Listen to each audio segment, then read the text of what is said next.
Bueno, esta es la mesa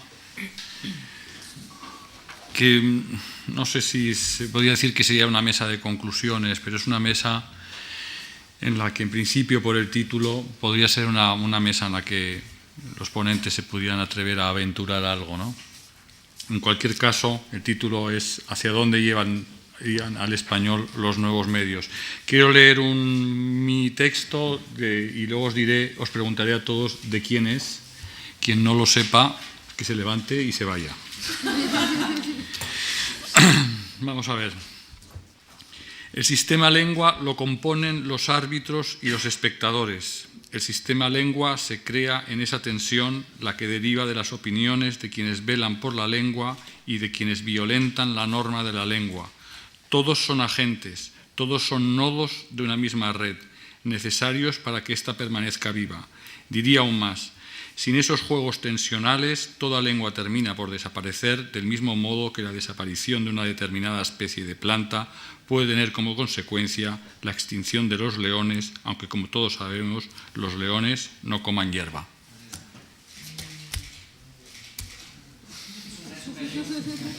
Es gallego. Es gallego, por favor. Se llama Agustín. Lo leyó ayer. Es el texto de la intervención de Agustín Fernández Mayo ayer. En fin, os podéis levantar y salir de aquí. Bueno, en fin, también en ese texto dice que cuando las palabras fluyen a velocidades que hace 20 años serían de ciencia ficción, es lógico pensar que como consecuencia de esa velocidad, estas se vuelven plásticas y maleables. Bueno, vamos a ver un poco, intentar saber qué va a pasar realmente con el lenguaje. Realmente si está pasando algo. Si esos rasgos que creemos que pueden estar apareciendo son rasgos que se van a sentar en ese lenguaje nuevo, un lenguaje que se adapta a una nueva tecnología.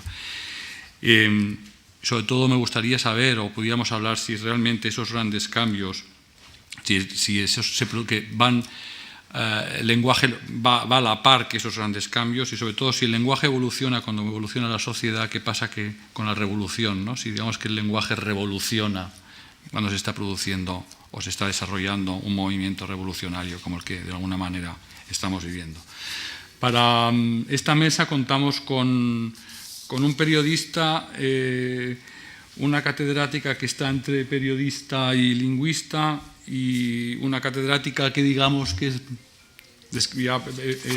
tiene el pie puesto en la filología, y con una filóloga que trabaja en la Real Academia, de donde parte la norma. Vamos a empezar por el periodista, que es Juan Andrés Muñoz. Es actualmente jefe de la unidad de medios alternativos de CNN en español. Comenzó en 1998 su andadura en la cadena, en la que ha desempeñado los cargos de coordinador de recursos periodísticos y editor de noticias. Ha participado en coberturas periodísticas galardonadas con los prestigiosos premios Peabody y Dupont, y como la del tsunami de Asia y el huracán Katrina, y ha sido premio Blasillo al ingenio español en Internet. Juan Andrés, muchas gracias. ¿Se oye? Sí.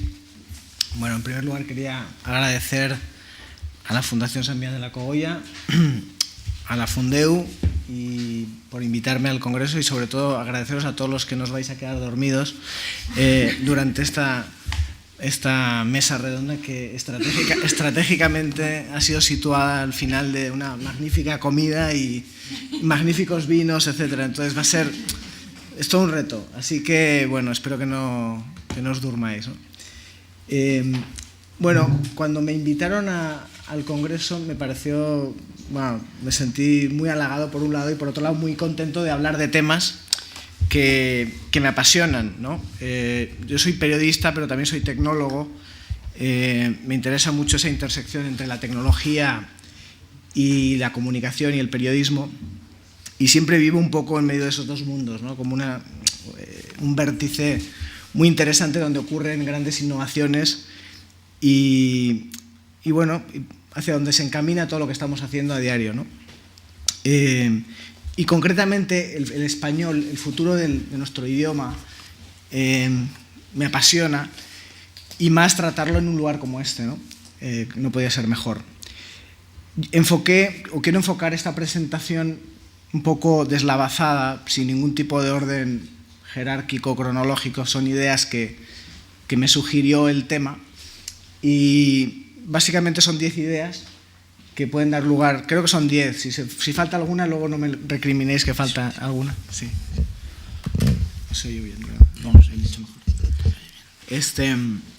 Que son, creo, claro, cuando uno habla del futuro de cualquier cosa hay varias posibilidades. Una, proyectar a muchos años, a 100 años, cuando uno ya se ha muerto, y entonces si las predicciones fallan pues no pasa nada. Otra, predecir cosas evidentes que nadie va a discutir porque entonces también aciertas. Y la última es ejercer un poco de gurú, que a mí tampoco me gusta, así que no sé en cuál voy a encajar un poco más, se va a solapar un poco, pero bueno. Entonces, primera idea, hoy día escribimos desde cualquier lugar, ¿no? Y en cualquier lugar y desde cualquier situación. Hemos visto cómo la gente tuitea mientras come, escribimos mientras, bueno, los que fumen mientras fuman, mientras escuchamos un partido de fútbol, escribimos desde el coche, escribimos desde el sofá. Y eso yo creo que es una gran diferencia con respecto a cómo se escribía antes, ¿no? Que la labor de escribir era como me pongo a escribir y uno se ponía en una mesa y se ponía en un lugar y unas condiciones de luz, de presupuestos materiales que te llevaban a escribir en unas condiciones muy concretas, ¿no? Con el cerebro pues en una acción, en un acto que era muy absorbente, que era la escritura. Ya no pasa así, y uno está escribiendo incluso conduciendo en el coche, ¿no? Cosa que no debe hacerse. Puse esta imagen a propósito ya del extremo, que es algo que incluso con riesgo para la propia vida, pero uno cuando tiene que escribir es algo que no puede reprimir y aunque esté en el coche y pueda esperar, pero no puede esperar, ¿no? Y eso creo que es algo que influye en la forma de escribir, muchas veces en las incoherencias, en la forma que escribimos. Estamos pensando en otra cosa y escribimos, entonces se cuelan palabras de nuestro pensamiento con otro mensaje que queremos transmitir. Y entonces el lenguaje se va moldeando según nuestras situaciones, ¿no? Entonces esa es la primera idea.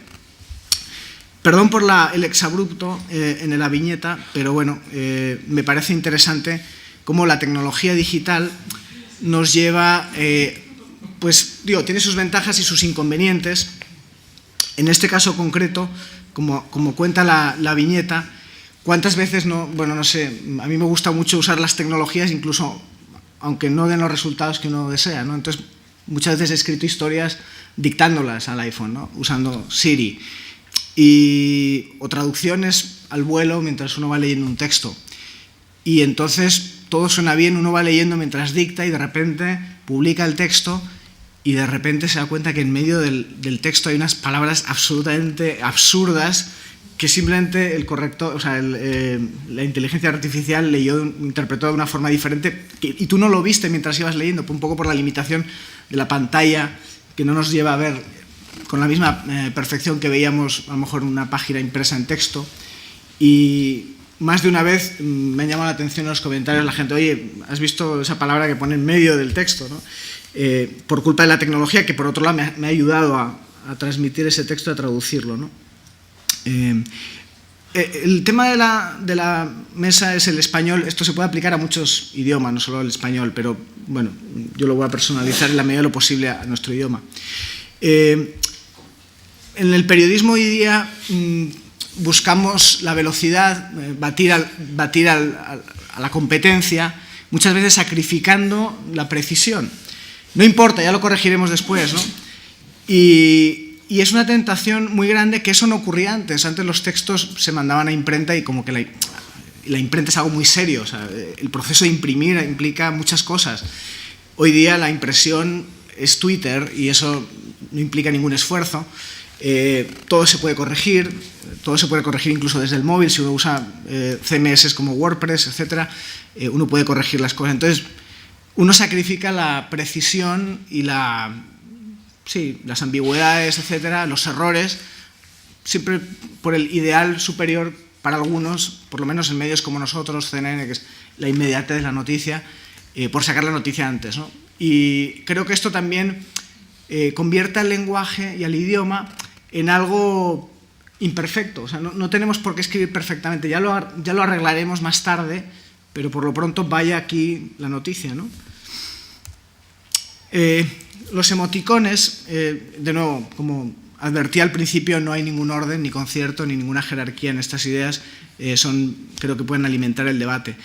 El idioma se ha convertido, gracias a las redes sociales y a la tecnología digital, en algo más que palabras, no son solo las palabras. Hoy día, con un teléfono inteligente o un iPad, podemos sacar una foto que puede dar contexto a un texto, ¿no? O puede iluminar, pues lo comentábamos ayer en la cena, como muchas veces uno tuitea: hoy estoy viendo una plaza abarrotada de gente, todo el mundo gritando. Bueno, no lo digas, muestra una foto, ¿no? Y esa foto se convierte en parte del idioma.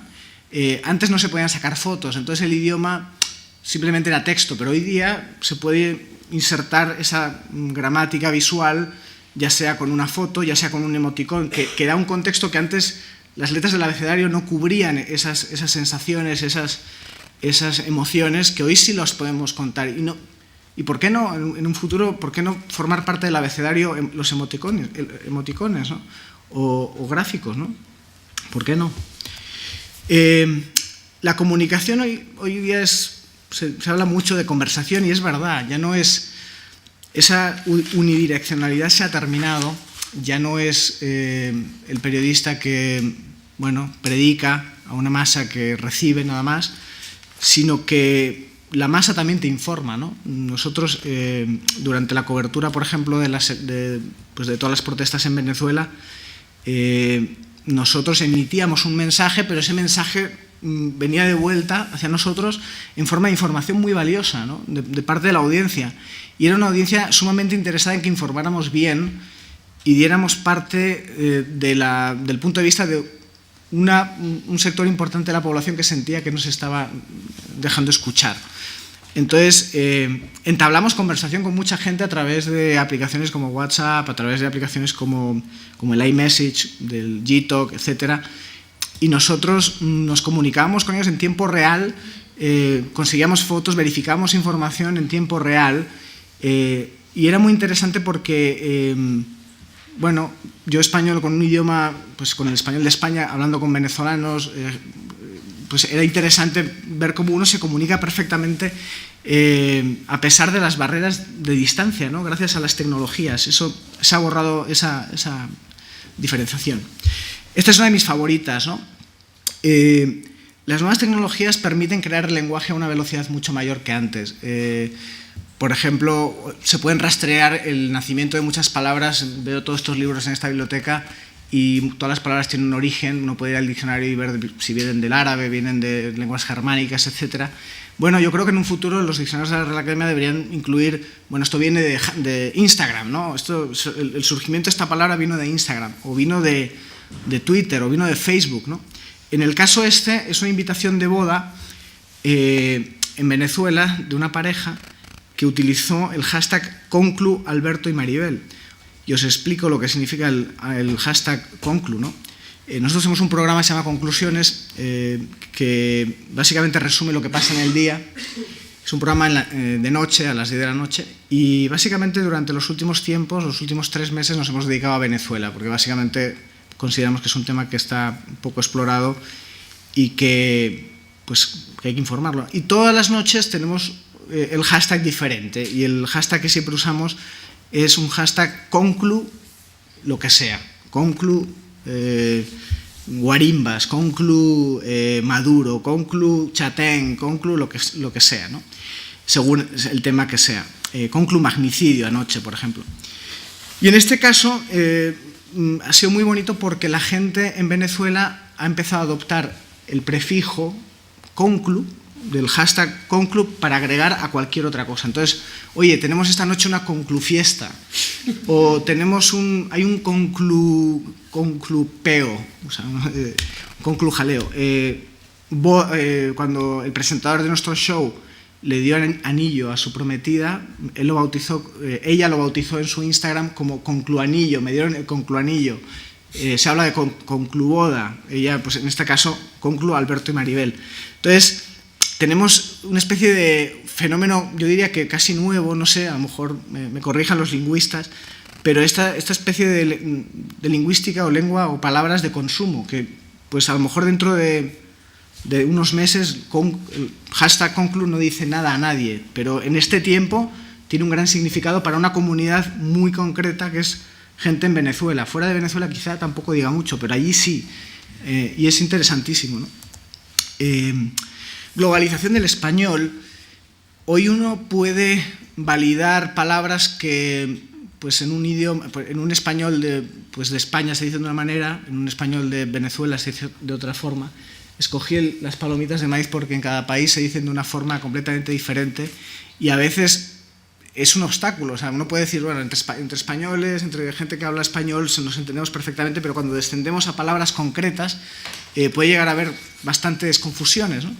Pero me he fijado, es un fenómeno interesante en Twitter, con las redes sociales, con la exposición a textos de distintos países. La gente, yo creo que ha ido adquiriendo una especie de conciencia mucho mayor de la riqueza del castellano, del español, y si uno menciona a lo mejor pochoclo, pues a lo mejor lo entiende más gente de lo que la entendía hace unos años.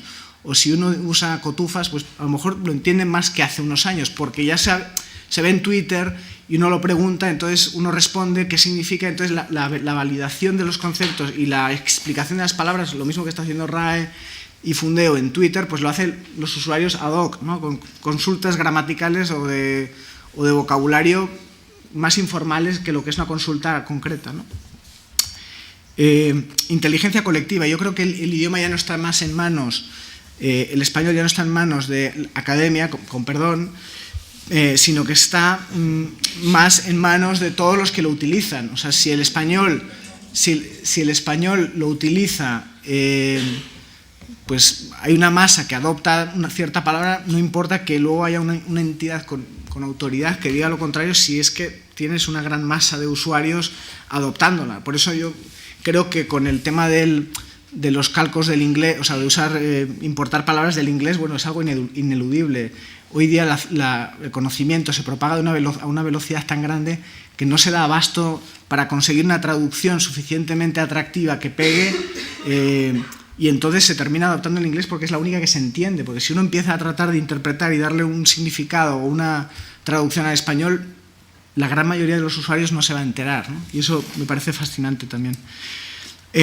Lo físico condiciona la gramática, ahí se corta un poco.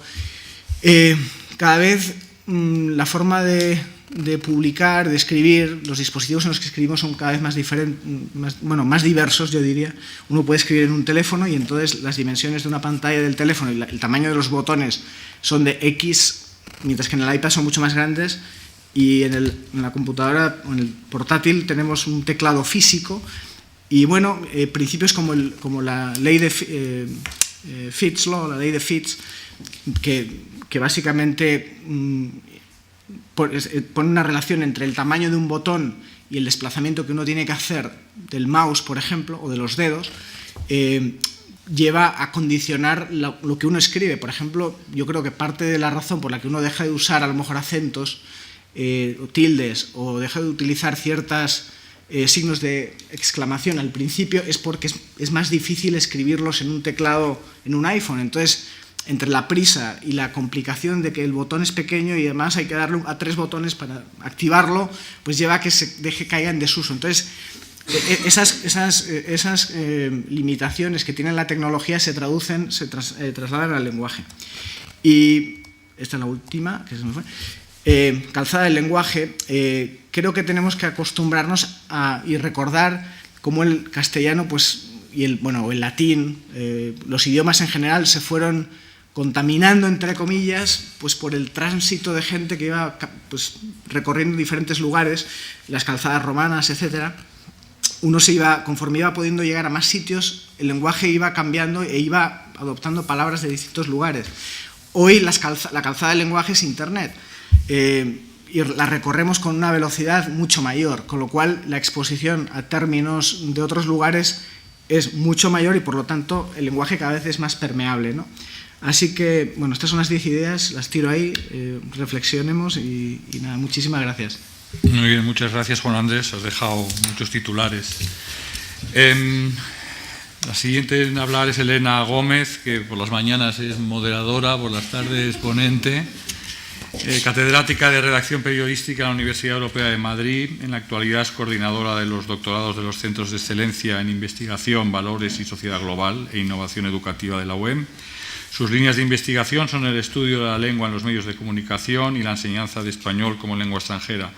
Es autora de más de 40 comunicaciones y ponencias presentadas en congresos nacionales e internacionales y de una veintena de colaboraciones en formas de capítulos de libro y artículos en revistas especializadas. Desde el 2005 es profesora visitante en diversas universidades europeas y ha sido investigadora visitante en la Universidad de California, Berkeley, en 2010. Elena.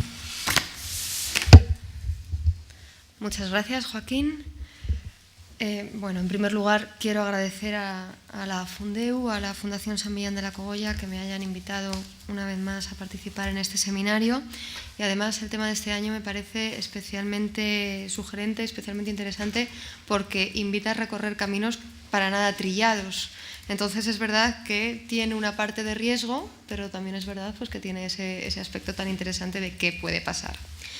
El tema de hacia dónde llevan al español los nuevos medios es tan amplio, tan complejo, que yo he creído oportuno centrarme solo en un par de aspectos. De una parte, algunas tendencias que creo que empiezan a intuirse en los titulares o en algunos titulares de medios digitales españoles. Y por otra parte, una referencia brevísima a algo que se planteaba también para esta mesa y que también ha dicho Juan Andrés, que si hemos de temer o no que se pierdan algunas cuestiones fundamentales de los usos escritos, pues los signos de apertura, ciertas abreviaturas, etc. Entonces, si al final me da tiempo, haré alguna referencia a esto. Entonces, comienzo con los aspectos que quiero señalar en relación con los nuevos medios y los titulares periodísticos, y para eso tengo que hacer una mínima referencia externa. Hace unos 6 o 7 años yo empecé a estudiar este aspecto. No es que lo haya estudiado durante todo este tiempo, pero sí que hice una primera incursión precisamente porque la irrupción de la prensa en Internet obligaba a cuestionarse dos de los aspectos fundamentales que se consideraban necesarios para la comprensión de los textos periodísticos por parte de los lectores. El primero de esos aspectos era la constancia en la lectura de prensa. Se daba por hecho que para entender bien una noticia, pues casi había que tratarla como un capítulo de una serie para entendernos, que era necesario hacer un seguimiento de las informaciones previas que hubiera podido haber en relación con esto, porque una información, sobre todo cuando es de calado, se inserta en un conjunto de informaciones más amplio. Y el segundo aspecto, que se consideraba también muy necesario, era la presuposición de la necesidad de determinados conocimientos para acceder a esa información. Y ahí no me refiero ya solo al hecho de insertarla en un conjunto de informaciones, sino a compartir entre el lector y el medio aspectos, por ejemplo, ideológicos que permitieran entender suposiciones, presuposiciones, no necesariamente manifiestas, pero que en los medios funcionan y son así. ¿Qué pasaba al irrumpir Internet? Pues que esto se rompía, porque Internet lo que permitía precisamente, o lo que simplificaba enormemente, es que en un momento determinado, de manera puntual, una persona recurriera a otros periódicos muy distantes geográficamente, muy distantes ideológicamente, para informarse sobre un hecho, para contrastar modos de tratar ese hecho. ¿Y qué pasaba entonces? Pues que el contexto se hacía todavía muchísimo más extenso, y entonces esas reglas que hasta entonces habían funcionado, pues a lo mejor dejaban de funcionar. Eso fue lo que a mí me llevó a empezar a estudiar titulares periodísticos de determinadas noticias que eran las mismas noticias pero publicadas por medios españoles y por medios hispanoamericanos, y ver qué era lo que pasaba, ver si podía verse algún tipo de diferencia, cómo se trataban. Dejé un poquito la cuestión ideológica de aquello, pero desde luego sí salieron algunos aspectos gramaticales muy interesantes. Desde luego ahí se resaltaban diferencias en los titulares, por ejemplo, en el uso de los artículos. La prensa española siempre utilizaba artículo en el titular, en el sujeto. La prensa americana, la prensa hispanoamericana, no necesariamente, unas veces sí, otras veces no. Diferencias en el uso de los verbos, diferencias en la manera de ordenar la información. Bueno, De aquello salió un artículo que se titulaba «Cómo lo cuentan allá», análisis de un conjunto de titulares, y lo de hoy yo casi que lo titularía, y ya empiezo a intuir por dónde va esto, «Y si aquí y allí fueran acá y allá». Lo que he hecho ahora ha sido retomar esas conclusiones que saqué en el momento y ver qué pasa ahora al hacer una cala en algunos medios y ver qué es lo que sale. A mí me parece que estudiar los titulares además sigue siendo interesantísimo porque sigue siendo por donde se entran a las informaciones. Silvia Hurtado ha escrito sobre ello, Ramón Salaverría ha escrito sobre ello. Entonces, ¿qué nos encontramos? A ver si el preci va. Bueno, pues nos encontramos de repente con que tenemos algunos titulares en los que se suprime el artículo indefinido. Ejemplos. Bacterias que crecen a altas temperaturas son capaces de potenciar el reciclaje tal. No unas bacterias, no un adjetivo como algunas bacterias, ciertas bacterias, no tenemos artículo. Nuevo sensor fluorescente detecta el óxido nítrico relacionado con enfermedades como el cáncer. Bueno, tampoco tenemos artículo. Nuevo libro ofrece más consejos para hablar mejor el español en los Estados Unidos, cuando quizá lo que de entrada pensaríamos es un nuevo libro ofrece bien. También me he encontrado con titulares en los que se suprime el artículo definido. Entonces salen cosas un poco raras. Raras en el sentido de que no estamos acostumbradas a ellos. No que estén bien o que estén mal, simplemente no es lo esperable para lectores de prensa de medios españoles. Trabajadores de la comida rápida plantean un paro global el 15 de mayo y sin embargo el subtítulo tiene perfecto su artículo, los empleados, ¿no? Quizá esperaríamos un los trabajadores. O documentales buscan espectadores. Es verdad que esto nos puede hacer pensar en una frase del tipo chico busca chica. Pero es verdad que esto es una noticia y el titular de una noticia en principio no esperaríamos encontrarlo de esta manera. ¿Qué más me he encontrado? La supresión del sujeto. Pongo primero un ejemplo de una noticia que es del Huffington Post y que es como esperamos encontrarnos los titulares en medios españoles. Sujeto. Un científico afirma haber encontrado los restos de tal. Pongo ahora otro ejemplo que es esta misma noticia, no sé si se verá desde el fondo, pero es de una página People en español. Esta es una página orientada al mercado hispano, se hace desde California y tiene el titular típico de cómo se titula allí o allá. Afirman haber encontrado la Santa María de Colón, pero nosotros lo que esperamos encontrar es un científico, la noticia con el titular con su sujeto. Bien, pues ¿qué es lo que me he encontrado? Me he encontrado ahora este tipo de titulares de esta Noticias de Madrid I+D, absoluto Madrid. Buscan nuevos tratamientos para enfermedades parasitarias. ¿Quién los busca? De entrada esperaríamos encontrárnoslo. Demuestran que el transporte basado en vehículos eléctricos es rentable. Yo aquí llego incluso a preguntarme ¿para qué está el verbo? Porque para esto casi que el transporte basado en vehículos eléctricos es rentable, ¿no? Y sobre todo, ¿quién lo demuestra? Un estudio, un conjunto de científicos de la Universidad de...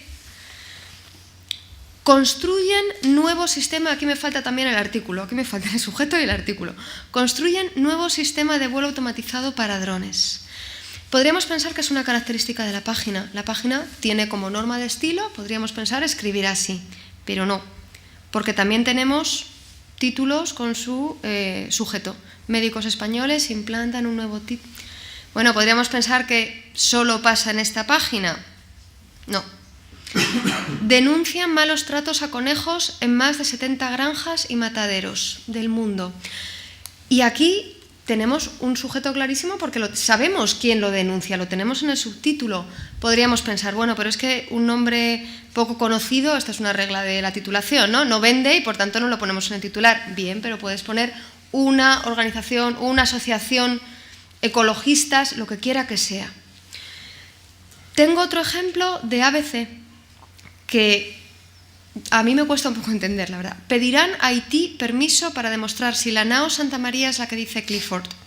Aquí, de hecho, Clifford tampoco es una persona que cualquier lector español de entrada conozca, pero pedirán a Haití, pero ¿quién lo va a pedir? Si precisamente a lo mejor lo que necesito es el dato de quién va a pedir ese permiso, ¿no? Me llama la atención. He encontrado también algún ejemplo en el que, a ver, en los titulares de la prensa española siempre, ya lo decía Lázaro Carreter, tienen una ordenación en la que la consecuencia va antes que el origen. 200 muertos en un accidente de avión. Ese es el titular que esperamos encontrarnos, ¿no? Un accidente de avión. Bueno, pues así como en la prensa americana hay más variedad en esto, en la española hace unos años, por lo menos cuando yo hice el otro estudio, yo no encontraba nada diferente de sujeto verbo predicado. Ahora me he encontrado, por ejemplo, mediante una alteración del metabolismo graso logran frenar el tipo más común de enfermedad cardíaca. O esta, que me parece preciosa porque esto es casi como un endecasílabo. Corrientes, bueno, mucho más que un endecasílabo, pero es que tiene ritmo. Corrientes eléctricas inocuas aplicadas al cerebro inducen los sueños lúcidos.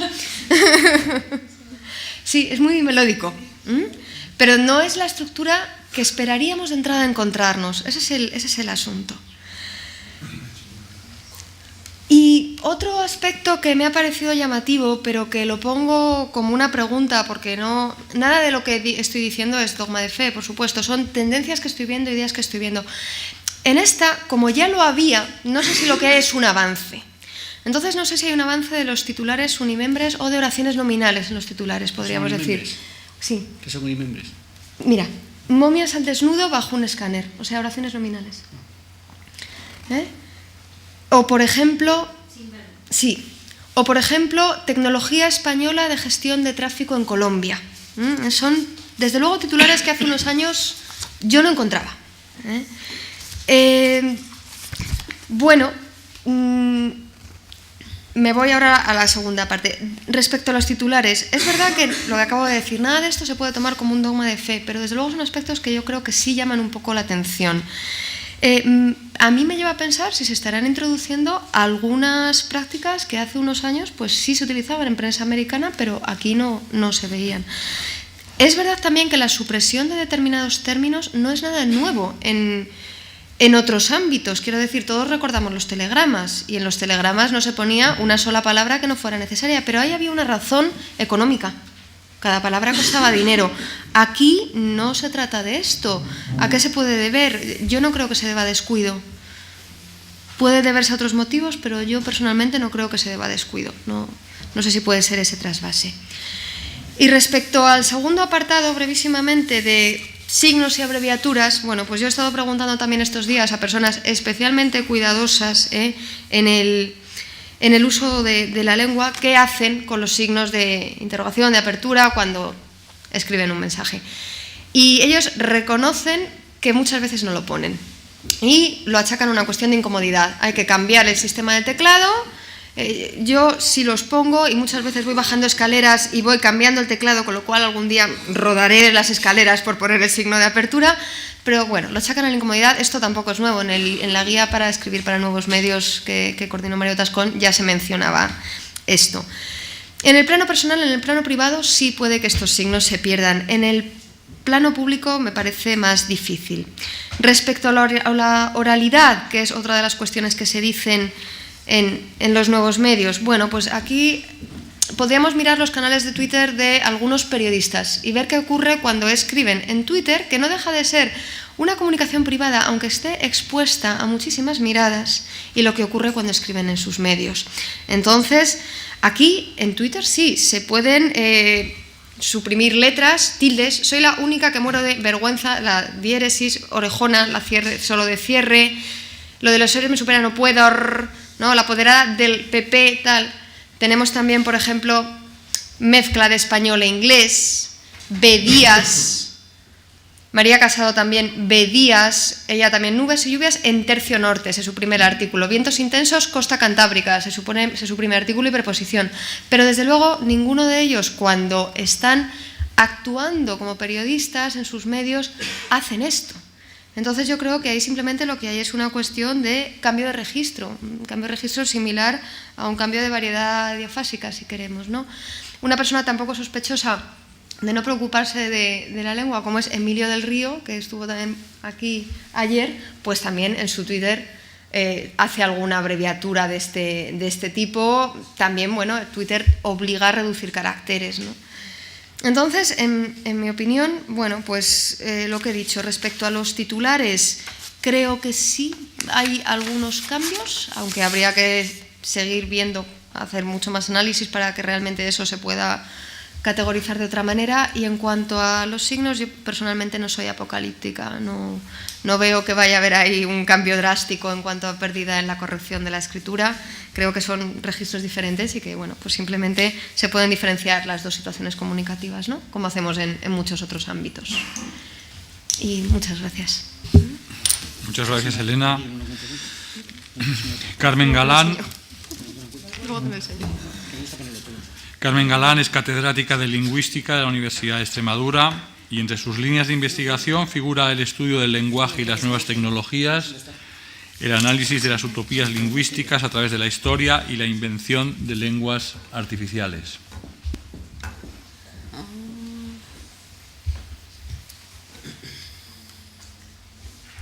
Experta en nuevas tecnologías, que no soy capaz de hacer esto, ¿eh?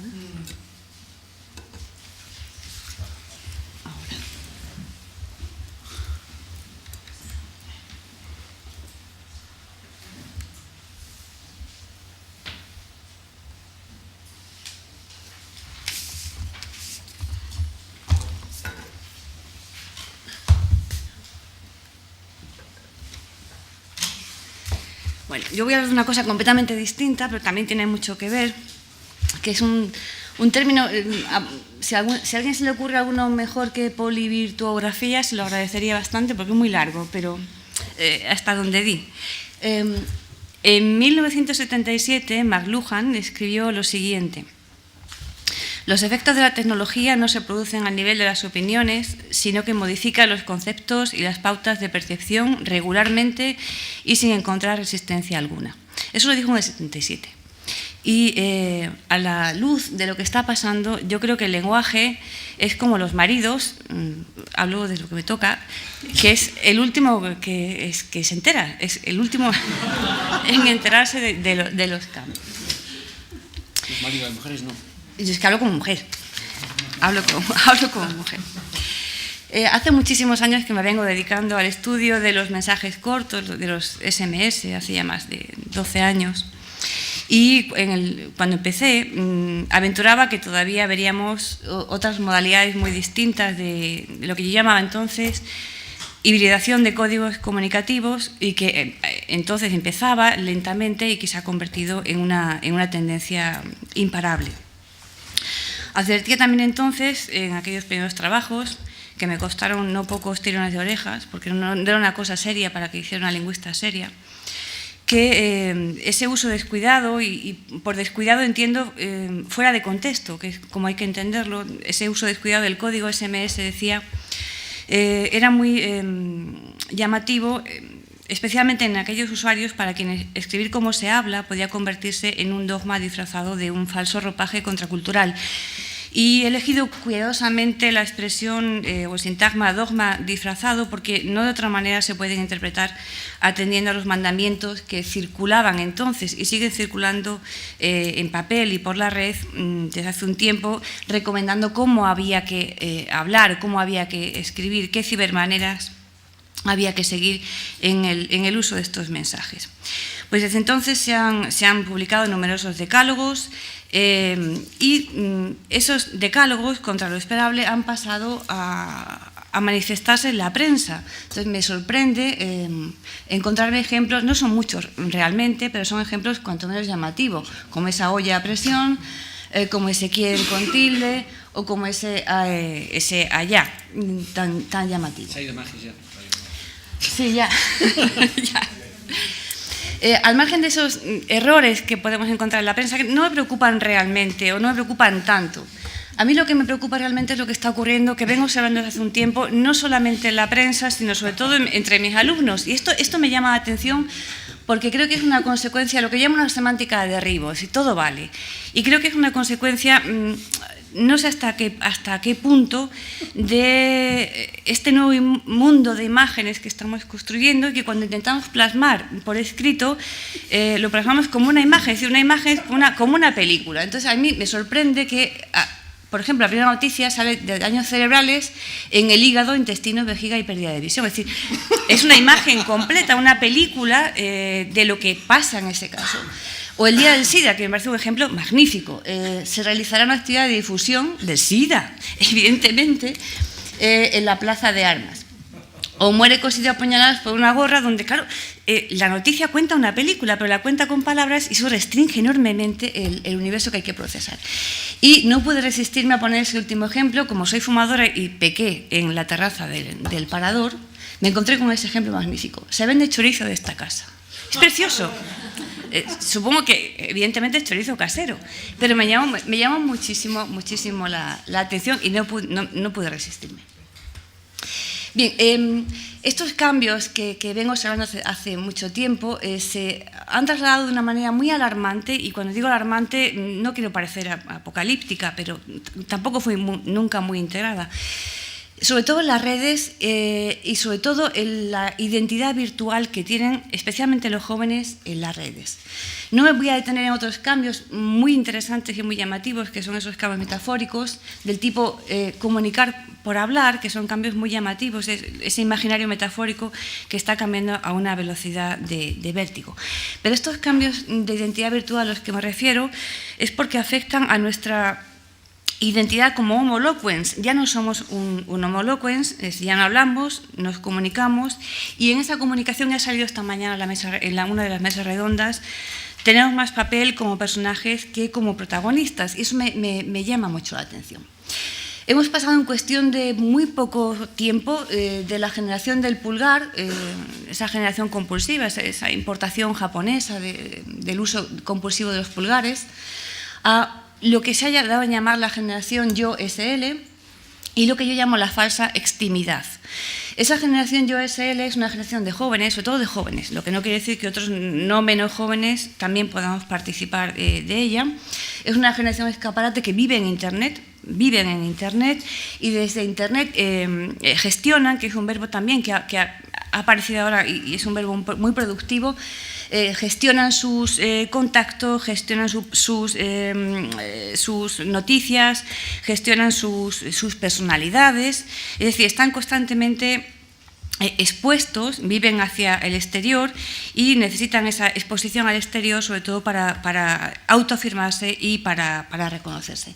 Y a eso es a lo que yo llamo la falsa extimidad. Es decir, vivimos en una red, pero vivimos no para nosotros, sino para los demás. Esa falsa extimidad lleva a situaciones tan paradójicas, tan llamativas como la siguiente. Es un extracto de Facebook: me robaron todas las sillas y me gusta. Bueno, es que es alarmante. O me preocupa que Facebook esté matando la auténtica comunicación, me gusta.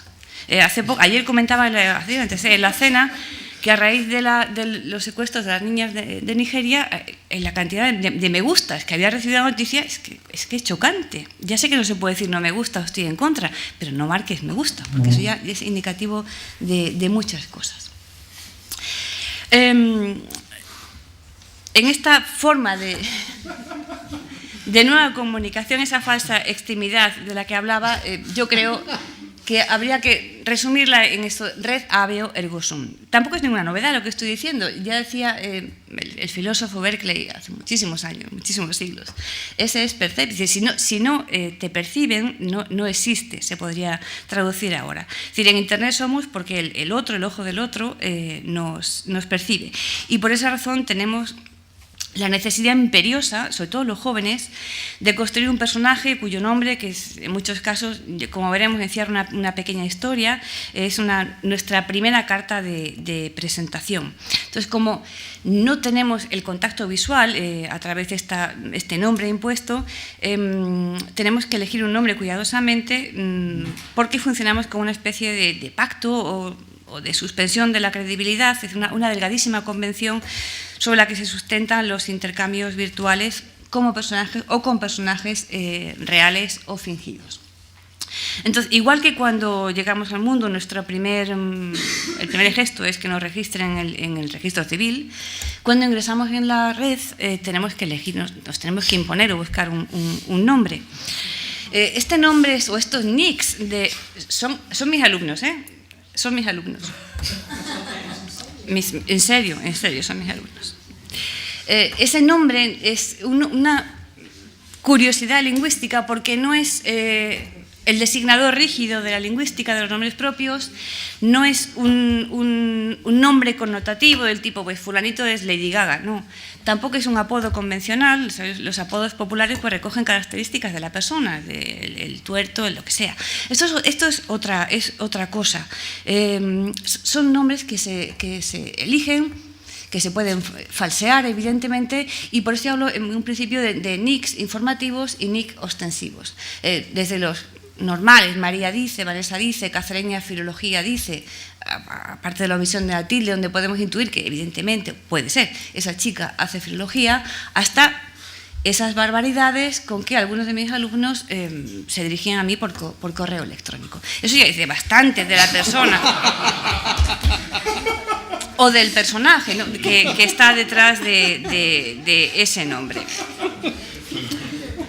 Es cierto, no me invento absolutamente nada. La elección de estos nombres, como decía antes, es nuestra carta de presentación, nuestra entrada en ese registro civil virtual, y hay que elegirlos cuidadosamente porque a veces dan pie a la conversación. Igual que cuando uno se dirige a una persona que no conoce por el aspecto, porque huele bien, porque le gusta cómo viste, a veces los nicknames pues, invitan a la participación. Este nombre, Juan la calvicie llega a todos, que es su nombre, es el que propicia esa conversación. Ya te estás quedando calaborotas, etcétera, etcétera. Bueno, esto es un paso como para romper la timidez. Pero algunos son auténticas historias. Esto es lo que me fascina. Por ejemplo, Paca, la pobre, no tiene mucho que decir. Tiene mucha cosa a la izquierda y a la derecha, pero no tiene mucho que decir. Pero hay auténticos nicks que son narraciones, son pequeños relatos. Como este pobre, en Cáceres nunca nieva, yo estoy solo, ya cuenta algo más. Otra hora del tiempo, Yosaipu, la pereza es la madre de todos los vicios y como madre hay que respetarla, pues ya hace otra indicación más de su personalidad.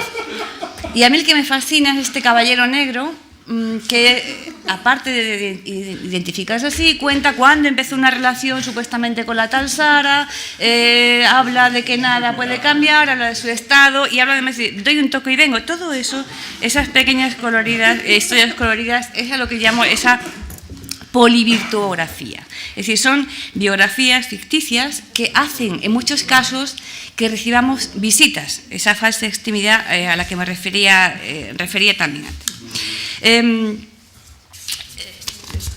Voy a ir terminando porque no me quiero... A veces, y hasta tal punto llega ese deseo de agradar o de construirse ese falso ropaje, bueno, falso no, ese ropaje en la red, que prosperan muchísimas páginas sobre cómo generar un nick. Obviad todas las barbaridades ortográficas, he señalado algunas, y la verdad es que los resultados son bastante coloridos en muchos casos y muy interesantes, en esa tendencia hacia el ropaje que yo defendía antes. Una predicción, pues no sé, sencillamente no sé. Dije al principio que el lenguaje es como un marido, como una mujer, que es lo último que se entera. Ahí tenéis un extracto de una de las novelas más fascinantes de ciencia ficción que he leído yo, que es Dudo Errante, una traducción magnífica de 2005. El autor se resistió, Russell Hoban, muchísimo tiempo a que fuera traducida porque no creía posible que se respetara las convenciones ortográficas. La historia es muy simple. Cuenta la historia una supuesta Inglaterra después de un desastre nuclear. Entonces la sociedad, todo está destruido y en ese todo destruido se incluye el lenguaje.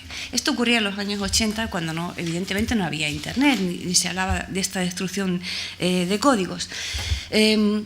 Por tanto, predicciones, pues diría algunas. Yo creo que estamos asistiendo, y por eso de ahí nuestra perplejidad, nuestro asombro, nuestro miedo, nuestra incertidumbre, nuestro entusiasmo en muchos casos.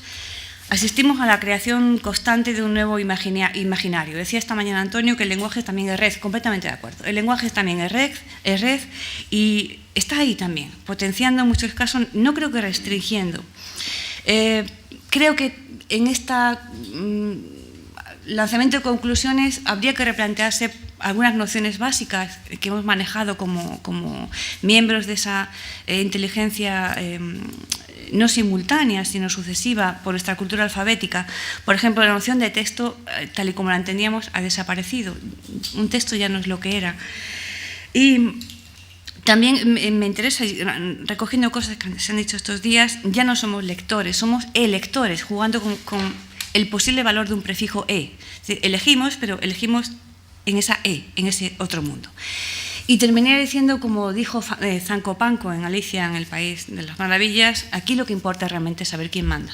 Y aquí el lenguaje es como los maridos, es el último que se entera. Muchas gracias, Carmen. Terminamos con Elena Hernández. Es licenciada en Filología Hispánica por la Universidad Complutense y se incorporó en el año 88 al Seminario de Lexicografía de la RAE. En estos momentos sigue siendo desde el año 98 la responsable del Departamento de Español al Día, desde donde ha dirigido y coordinado como redactora jefe la elaboración del Diccionario Panhispánico de Dudas y la ortografía de la lengua española, así como la versión básica de esta última del 2012. Es también la gestora de la sección de consultas de la cuenta @RAEinforma en Twitter. Es RAE, pero es buena, ¿eh? Bueno, Pero es buena persona. ¿esto cómo le puedo dar? Sí, bueno, yo en primer lugar quería agradecer también a Joaquín y a Almudena, como representantes de la Fundeu y de la Fundación, esta invitación. Y bueno, no sé si agradecerte la faena que me has hecho de colocarme en el último lugar de esta mesa, porque ahora me doy cuenta de que mi presentación o mi comunicación se va a solapar con la de mis compañeras y, por supuesto, haberme colocado después de Carmen, que nos ha entretenido, divertido, nos ha enseñado deleitando, como el viejo dicho medieval del prodesse delectare. De manera que lo que yo voy a decir, en fin, ya está casi todo dicho, ¿no?, a lo largo de estos días y, por supuesto, de estas intervenciones previas. No sé cómo poner esto, que no me hace caso, en que se vea aquí. Vale.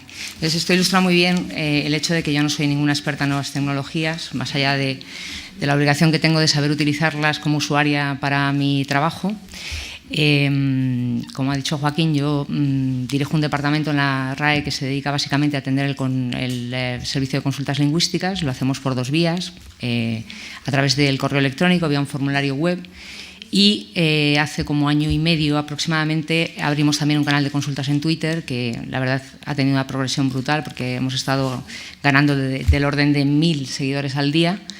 De forma que estamos ya casi cerca de los 600.000, lo cual demuestra que frente a lo que parece, por algunas de las cosas que voy a comentar aquí, el interés por escribir bien y por hacer un correcto uso de la herramienta lingüística, que es a fin de cuentas la que nos permite comunicarnos, pues sigue siendo muy, muy elevado, ¿no? Voy a leer un texto, aunque meteré algunas morcillas porque no me quiero extender mucho tampoco y así me controlo, ¿no? La comunicación por medios electrónicos es un vasto territorio habitado por especies muy, muy diversas, ¿no? Por ello, cualquier interesado en la etología de las especies comunicativas que pueblan la selva electrónica, porque se ha vuelto casi una auténtica selva, debe comenzar por no meterlas a todas en un mismo saco, ¿no? Porque en este asunto, como en tantos otros, puede acabar sucediendo que haya tantos sacos casi como especímenes objeto de estudio, ¿no? Cualquiera que se acerque a estas manifestaciones para analizar cuáles son las diferencias del lenguaje escrito en la red, y consideramos, por supuesto, la red en un sentido amplio que incluye no solo ya la pantalla del ordenador, sino también la más escueta de los dispositivos móviles en tabletas o teléfonos inteligentes, frente al lenguaje de los soportes o canales de comunicación escrita tradicionales, libros, periódicos, cartas, etc., percibe de inmediato su principal característica, que es la diversidad. Diversidad no solo en relación con los distintos marcos en los que puede inscribirse la comunicación electrónica, tenemos las páginas web, los blogs, foros, chats, correos electrónicos, mensajes de texto en aplicaciones de mensajería instantánea como el WhatsApp, redes sociales, Facebook, Twitter, etcétera, sino, naturalmente, también diversidad en la tipología de actos comunicativos que albergan esos marcos y, consecuentemente, también diversidad asimismo en su caracterización lingüística, ¿no? Esta diversidad se manifiesta en la existencia de numerosos rasgos de polaridad opuesta, ¿no? Para mí, que queda claro, ¿no?, para cualquiera que se acerque a estas manifestaciones, que el nivel de planificación y adecuación a la norma lingüística que presentan los textos de un periódico o revista electrónicos, una página web institucional o empresarial o las entradas de un blog es perfectamente análogo creo, al de la escritura en los soportes tradicionales. Los textos en este tipo de marcos tienen carácter público, han sido elaborados con cierto detenimiento, se dirigen a un lector potencialmente interesado, pero en concreto carecen de limitaciones de espacio y su finalidad es esencialmente informativa, primando en ellos lo que se llama la función representativa del lenguaje, la que trata de explicar la realidad, ¿no? En el otro extremo de la escala estarían los actos comunicativos dirigidos a destinatarios concretos, a menudo de carácter privado o semiprivado, en la medida en que el emisor elige o puede filtrar el destinatario de sus mensajes, que serían los amigos en Facebook o los seguidores en Twitter o los contactos en WhatsApp. Actos comunicativos gobernados a menudo por la inmediatez del intercambio, donde la expresión de emociones o la emisión de opiniones instantáneas prima sobre la información o la argumentación reflexiva. Esto es donde imperan las funciones emotiva, apelativa y fática por encima de la representativa.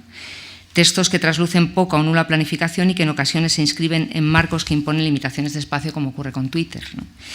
En medio de ambos extremos, estos dos a los que me acabo de referir, todos los grados de la escala, ¿no? Donde la mayor o menor familiaridad entre los interlocutores, la intención y finalidad del acto comunicativo, la inmediatez o no del intercambio y de la propia personalidad y condición de quien escribe, su edad, su nivel de estudios, etcétera, determinan la mayor o menor adecuación del texto a las convenciones que establece la norma lingüística en el ámbito de la escritura y también la mayor o menor aceptabilidad de las transgresiones de aquella cometidas por quien escribe, ¿no?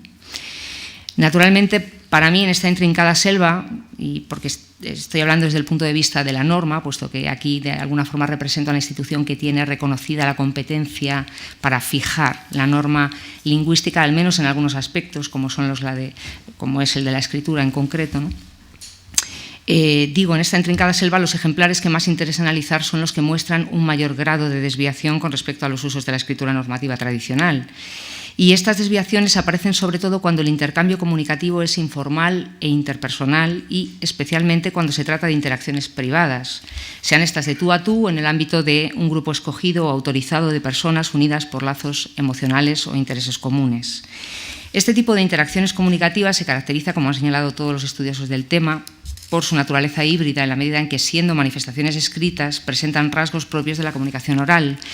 Dicho en breve, un porcentaje muy elevado de quienes se expresan a través de estos medios escribe como habla. Así nos encontramos a menudo, sobre todo cuando la comunicación se produce en tiempo real, ante lo que se ha dado en llamar conversación escrita.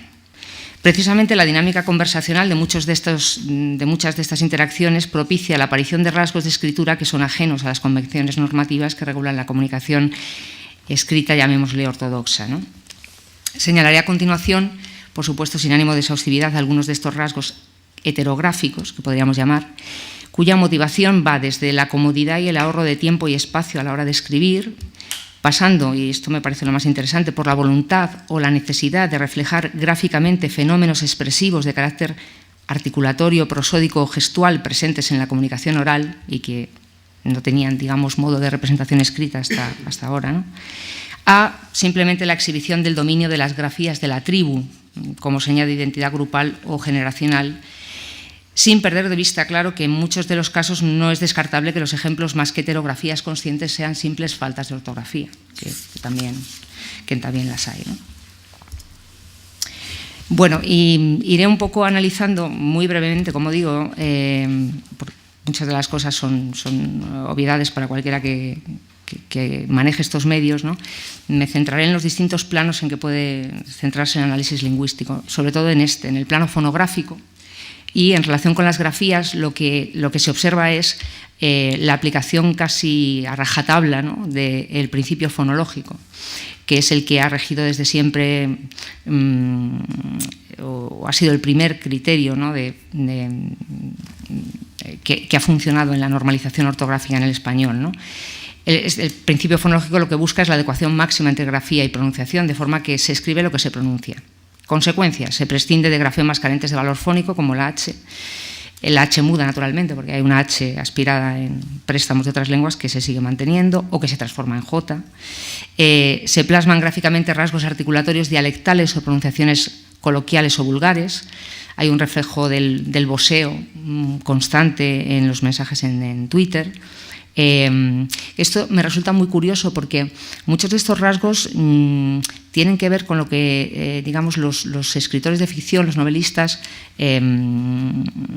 hacen cuando caracterizan verbalmente a sus personajes, pero ninguno de ellos se atreve a llevar a efecto hasta las últimas consecuencias este hecho, de forma que aunque todos sabemos que América se gosea, ningún novelista se atreve, ¿no?, a plasmar, bueno, ninguno, hay veces que hay trocitos, ¿no?, o en diálogos muy concretos donde sí se hace este ejercicio de caracterización verbal, ¿no?, de la variedad que habla el personaje, pero digamos que esto que muchos creadores no se atreven a hacer, lo hace la gente en Twitter o en sus correos o en sus comunicaciones personales constantemente, ¿no? Hay fenómenos de aféresis, de eliminación de letras que no se pronuncian, las S finales aspiradas desaparecen, se dice amosanda, o se escribe, mejor dicho, en lugar de vamosanda, etc. O toitas en vez de estoy, estás. Se cambian unas letras por otras, reflejando también rasgos de pronunciación dialectal, como el miamol, ¿no?, que sería típico del español caribeño, o fenómenos de rotacismo, como gorfo por golfo, monoptongaciones, pues, amalgamas o sinalefas, todo el mundo en vez de todo el mundo, me has matado por me has matado, me encanta todo junto por me encanta. Se repiten grafemas normalmente vocálicos para reflejar los alargamientos articulatorios de carácter expresivo e intensivo que se dan en la lengua oral, ¿no? Esto es claro, bien, no. Hay junto a este principio fonológico, una tendencia a ese ideal que propusieron casi todos los ortógrafos defensores del principio fonológico, desde Nebrija, que es la correspondencia bionívoca entre grafemas y fonemas, es decir, se selecciona un único grafema en casos de variabilidad en la representación de determinados fonemas. Tenemos la K invasora, que habría hecho las delicias de Gonzalo Correas, ¿no?, que vería así cumplida una de sus reivindicaciones reformistas, ¿no?, un ortógrafo del siglo XVII que llevó a efecto sus propias propuestas, cosa que no hizo ninguno de los otros tratadistas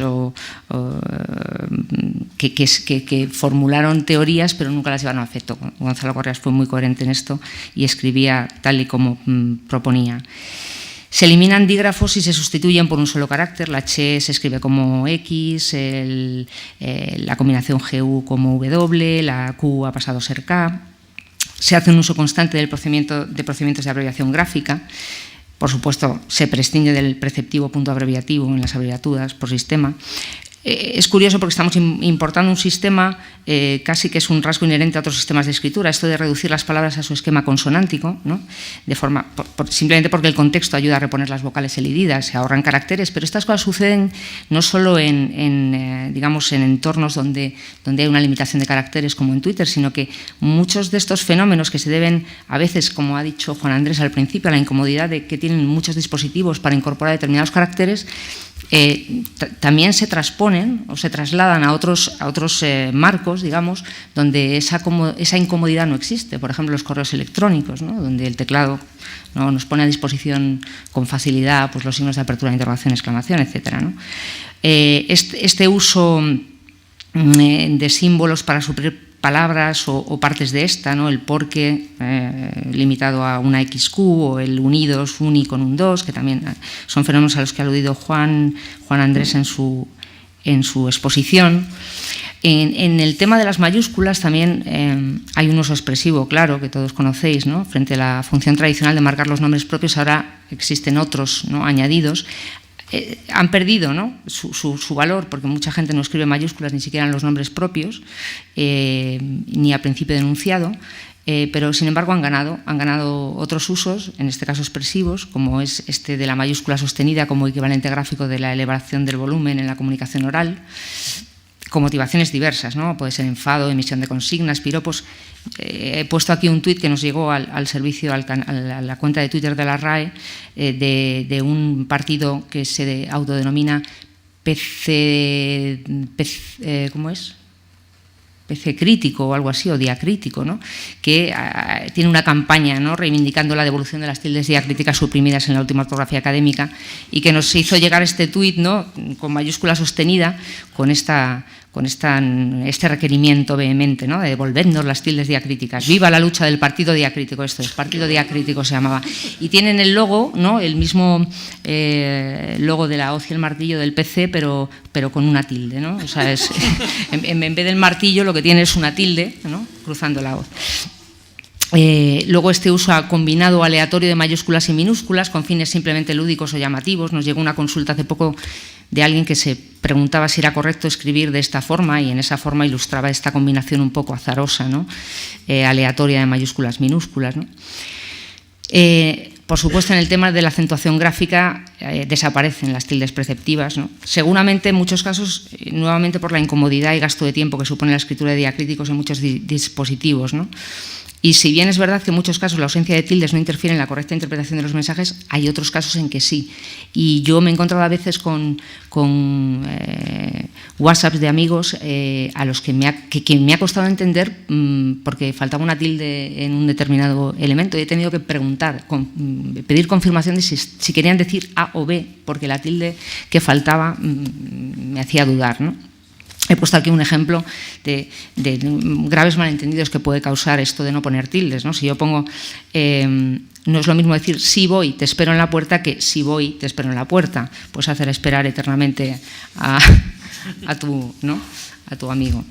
En cuanto a los signos de puntuación, curiosamente las nuevas tecnologías lo que han hecho es, digamos, hacerles vivir una edad de oro, ¿no?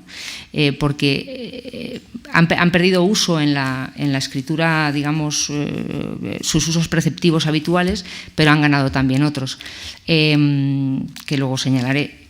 Por supuesto, una de las características, ya se ha nombrado aquí, es la eliminación de los signos de apertura, de interrogación y exclamación, ¿no? Nuevamente, lo que hace el que escribe en este tipo de medios es eliminar todo lo que considera superfluo. ¿Qué pasa con estos signos? Que en una comunicación en la que los enunciados son generalmente muy breves, estos signos resultan innecesarios. Otra cosa es en un discurso más elaborado, donde quizá no lleguen a suprimirse, porque, como ocurre, es curioso porque todos sabéis, el español es la única lengua en la que es preceptivo el uso de estos signos, ¿no? Aunque curiosamente casi nadie sabe que es una recomendación relativamente reciente. Bueno, digo relativamente reciente porque no es de los orígenes de la lengua ni del siglo XVII, sino que la RAE comenzó a recomendarlo solo desde la edición de la ortografía de 1754, ¿no? Y en otras lenguas como el gallego y el catalán solo es preceptivo el de cierre, y se permite, aconseja, colocar el de apertura solo si su ausencia puede conducir al que lee a no aplicar la entonación interrogativa o exclamativa desde el inicio, ¿no? Esto podría suceder en castellano fácilmente, ¿no? Es decir, volver a una situación en la que en enunciados breves se permitiera no colocarlo, pero bueno, aconsejarlo, permitirlo o recomendarlo en esos otros casos a los que me he referido. A cambio de esta pérdida al inicio, lo que tenemos es el uso repetido al final para reforzar la impresión de sorpresa o vehemencia, ¿no? Esta búsqueda de expresividad, ¿no? de suplir gráficamente fenómenos que en la lengua oral se realizan por medio de otras sustancias, como son, pues, el tono, el volumen, el alargamiento en la articulación de los fonemas. Pues se trata de crear todo un sistema gráfico que permita de alguna forma reproducirlos o suplir esa falta o paliarla, ¿no? Hay una ausencia generalizada de signos de puntuación estructurales, especialmente del punto y coma. Yo recuerdo una consulta que nos ha llegado alguna vez a la Academia pidiendo confirmación de si efectivamente la RAE había eliminado como signo de puntuación el punto y coma. Más bien lo que ha ocurrido es que son los hablantes los que prescinden absolutamente de este signo, quizá porque es un signo un poco, no sé cómo decirlo, que está entre muchas aguas, ¿no? Y entonces casi nadie lo emplea, ¿no? Bueno, casi nadie, me refiero a personas que no tienen excesivo conocimiento de las reglas de puntuación, ¿no? Hay una inflación del uso de los puntos suspensivos, incluso aunque no se estén insertando enunciados truncos o en suspenso, ¿no? Llámame, a ver si nos vemos pronto, que te echo de menos. Todo salpicado de estos puntos suspensivos. Se asignan nuevos valores a los signos de puntuación y signos auxiliares. Se ha hablado aquí de los emoticonos, no voy a detenerme en ello. La arroba ha ganado también otros usos, ¿no? Como recurso morfológico para integrar la mención explícita a ambos sexos, ¿no? Este hola a todos, todas con la arroba, que se puede leer pero no se puede verbalizar, ¿no? Porque no es un signo verdaderamente lingüístico, es un símbolo, ¿no? La almohadilla, ¿no? En la generación de etiquetas temáticas en Twitter, el asterisco que se emplea para corregir erratas en WhatsApp cuando el corrector nos juega malas pasadas, en fin. Perdón, o sea, no he ido pasando las diapositivas, o sea que está fenomenal porque lo he ido diciendo, pero no os he ido poniendo los ejemplos, ahí los podéis recuperar, ¿no? El PC crítico este. Bueno, me podíais haber avisado, ¿eh? Caray, yo aquí en mi rollo, como los tenía aquí, pues... Bueno, en otros planos, y muy brevemente también, porque ya digo, esto es a modo de ejemplo, en el plano léxico y morfosintáctico se pueden detectar, por ejemplo, un uso abundante de interjecciones y onomatopeyas más o menos convencionales, ¿no? Que, como digo, junto a los emoticonos permiten comunicar la intención, actitud o reacción emocional de quien escribe, ¿no? Es curioso porque en el caso del ja, su duplicación, triplicación, etcétera, ya comunican, ¿no? como estados diversos. No es lo mismo decir ja que jaja que jajaja, ni ge que jeje, ni ninguna de estas con jijiji. O sea que aquí ya tenemos una variatio estilística bastante útil, ¿no? Hay deformaciones de ciertas voces, nop, sip o nopi, sip en lugar de no y sí, que son simplemente, no sé, fruto quizá de la necesidad de rebajar el nivel de formalidad, ¿no? Quizá decir un no o un sí suena ya como muy serio. Entonces, nop, sip, nopi. El inglés también puede ser no, sí. Este uso frecuente de derivaciones apreciativas, diminutivos, aumentativos, incluso en voces que no la admitirían normalmente, ¿no? Las o olita, o aquí estoy descansandillo un rato, este tipo de cosas, ¿no? Por supuesto, el uso de coloquialismos por doquier, acortamientos, abundancia de superlativos coloquiales por prefijación, con el súper invasivo, ¿no? Y luego, por supuesto, la aparición de numerosos neologismos, sobre todo verbales, relacionados con las distintas aplicaciones y las acciones que en ellas se pueden llevar a cabo, en muchos casos derivados del propio nombre comercial, y que están produciendo la aparición de numerosos términos de naturaleza que podríamos denominar ya espanglicada, es decir, estos afabear, unfolear, todo esto están documentados, ¿no? en textos escritos en español, ¿no? Banear, stalkear, postear, loguear, googlear, whatsappear, tuitear, etcétera, ¿no? Y en el campo de la sintaxis, bueno, pues una ausencia de sintaxis compleja, un predominio de la yuxtaposición frente a la subordinación y también la primacía de marcadores conversacionales frente a los más formalmente discursivos. Estos bueno, ya, claro, vaya, hombre, pues, este tipo de cuestiones, ¿no? Ah, perdón. Se ve que no tengo mucha práctica, ¿eh? Bueno, no resisto la tentación de poner este tuit que nos llegó realmente a la cuenta de Rainforma, que ilustra un poco todas estas nuevas formas de escritura y que además ahí dejo, que yo no sé si, en fin, os dejo que saquéis vuestras propias conclusiones, ¿no? Y bueno, ya simplemente escribir bien es para pringaos sin vida social. En fin, si nos hubieran visto en estos días, creo que hubieran cambiado de opinión. Claro, demasiado largo.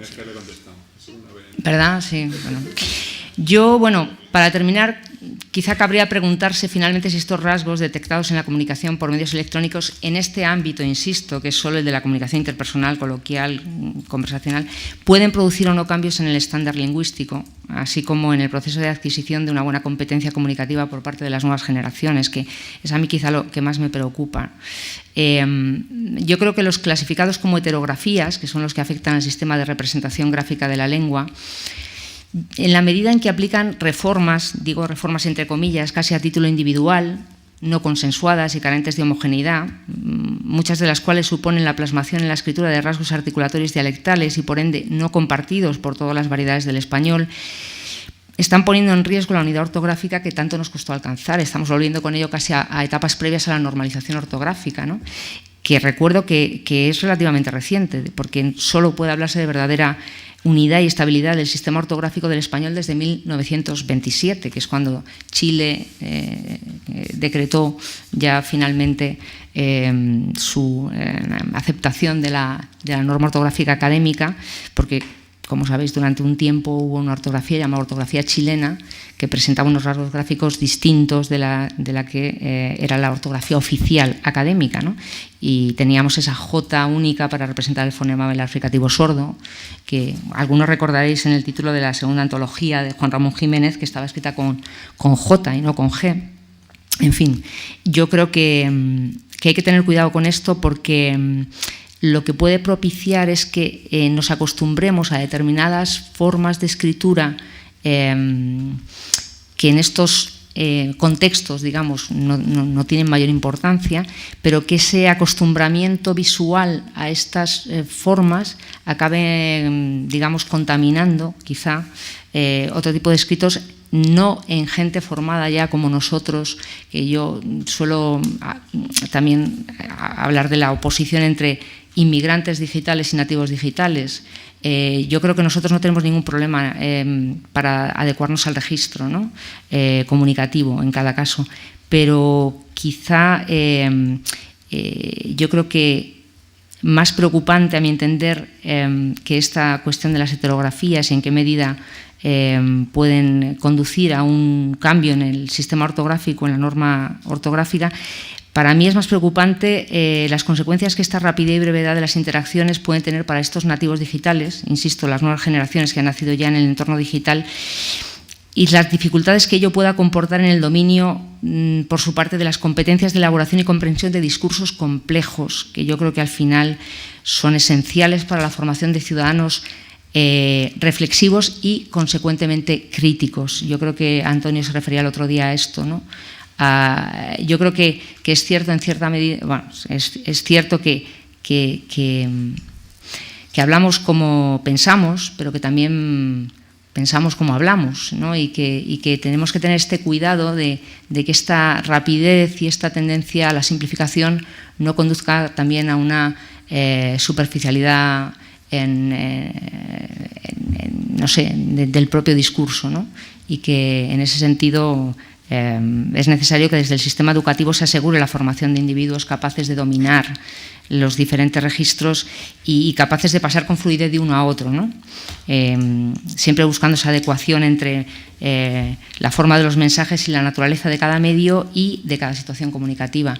Insisto, yo no creo que estemos en riesgo, pero tenemos que pensar en la gente que ha nacido ya en este entorno y en eso la enseñanza, la educación tiene una responsabilidad tremenda, ¿no? De conseguir transmitir esa capacidad, ¿no?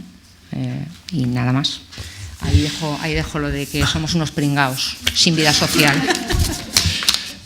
Muchísimas gracias, Elena. Yo creo que, aunque no te gustaba ser la última, perdóname, pero que has estado muy bien siendo la última. Creo que tu intervención cierra muy bien este seminario, que ha empezado muy periodístico y ha terminado con un discurso muy bueno por parte de estos ponentes de esta mesa, y que cierra contigo. Menos mal que estás entre periodistas buenos, porque has hecho algunas cosas que mañana podría decir la RAE anuncia en San Millán la desaparición de la norma por la cual se abre con interrogantes, etcétera, etcétera. Estás entre amigos, no te lo vamos a hacer. Pero en cualquier caso, en ese sentido y otros muchos, ha sido muy interesante. Yo creo que a todos nos ha interesado mucho escucharte y cerrar este seminario con esta intervención vuestra, que le ha dado el toque realmente lingüístico, ¿no? Podemos decir que hemos llegado a una pequeña conclusión, quizá, ¿no? Podemos abrir ahora el debate. Yo creo que personalmente el tema está realmente en lo que también un poco ha planteado, ha terminado de decir ahora Elena. Es la constatación de que efectivamente hay unos nuevos usos. Esos nuevos usos están constreñidos a un efecto de comunicación digital, pero evidentemente, y yo creo que ha dado el punto sobre ella al decir que efectivamente aquellos nativos digitales corren un riesgo claro de trasladar ese uso a otros formatos, ¿no? Y por lo tanto, puede ser muy fácil que se contamine, generen cambios, o al final terminemos aceptando un tipo de ortografía y de gestos. Tal. A mí me ha preocupado también, me parecía muy interesante eso, lo que puede romper un poco también la unidad, ¿no? Digamos, esos localismos también, esas construcciones locales. Bueno, se abre, si alguien tiene... Yo quería, bueno, primero decir que he aprendido muchísimo con todo y con esto último de Elena. Me ha sorprendido mucho lo de que no tuviéramos una normalización ortográfica hasta 1920 y pico. Y yo pensando en lenguas de nuestro entorno, quizá estemos yendo, por ejemplo, a donde están los hablantes de árabe o los de griego, el demótico, que se llama. Ellos tienen una lengua culta, que es el cazarebusa, que es como el griego limpio, que es la lengua académica. Y bueno, tengo entendido que los hablantes de árabe también tienen una lengua culta que no es la que se usa en la calle en los distintos países. Entonces, quizá en unos años haya generaciones de gente que no entienda bien lo que ponen los libros, porque estén escritos en el castellano que estamos hablando hoy en día, y hablamos dentro de 100 años, que no entiendan estos libros, que les parezca que están en castellano antiguo. Es que quizá estamos hablando ya en castellano antiguo. Es la sensación con la que yo me quedo. Estamos escribiendo, ya, con lo del punto y coma, yo he dicho, yo uso el punto y coma de vez en cuando. Seguramente si alguien lo lee esto dentro de unos años dirá, sí, yo lo uso bastante, y el madao, sí. Sí, entonces digo, estamos hablando y escribiendo ya en castellano antiguo. Por eso el título del seminario está muy bien. A mí una vez, es un pequeño detalle. Una vez un lector me recriminó que utilizaba mucho el punto y coma. Me lo dijo, pero usted usa mucho el punto y coma, ¿y por qué? Y claro, no supe en realidad contestarle, es algo natural que pertenece al ritmo de... Pero es verdad lo del punto y coma, ¿no? Le decía a Marilyn hace un momento, corrigiendo un texto de un redactor, le puse un par de puntos y comas, que en mi opinión eran necesarios en ese texto, y me puso a caer de un burro, porque los puntos y coma ya no existían. Y decía, ¿cómo no existen? Claro que existen, míralo, aquí está. No existían. Doy fe de que ese bulo corre porque nos lo han preguntado varias veces, ¿eh? O sea que, pero entonces han suprimido el punto y coma. No sé, se habrá suicidado el pobre.